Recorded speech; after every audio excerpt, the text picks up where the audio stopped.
Well, the uncertainty of the holiday season, what seems to be an endless pandemic, is triggering many different emotions. I'm now joined by Marci Gray, CEO and psychotherapist at Gray Matter Health. Marci, thanks for coming back on the program.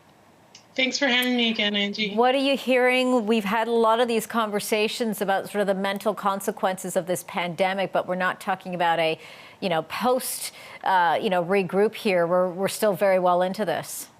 Very well still into it. So we're seeing a lot of hypervigilance again. We're seeing people feeling a lot more anxiety about what's going to happen with the pandemic.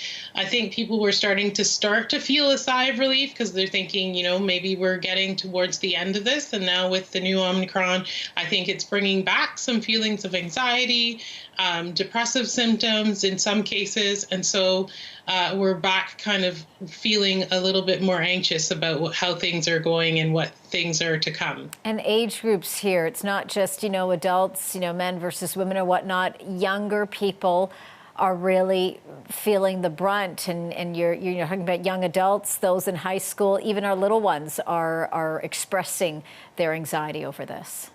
Absolutely. You're finding that the young people are a little bit more afraid of getting together. There's, some hesitation about getting together.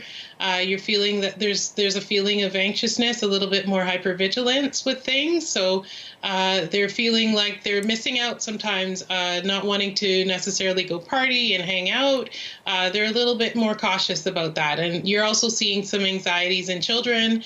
Certainly, they've had some outbreaks in some schools and things like that. So there's all around a little bit more anxiousness that's been taking place these days. And that can also lead to, of course, we've talked about this, the anxiousness, the COVID fatigue, the misinformation that swirls around all of that, and then that just adds to further confusion and stress.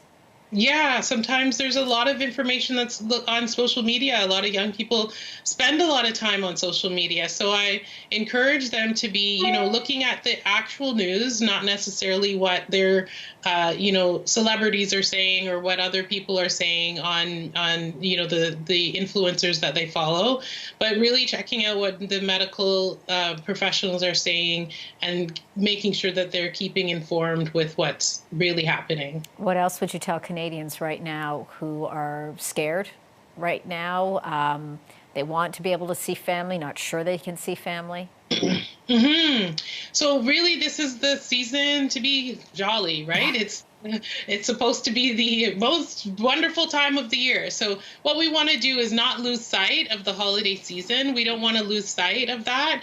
And certainly, hopefully, we're thinking things are a little bit better than they were last year and that we can get together in small groups. I believe we still can get together with, 10 people.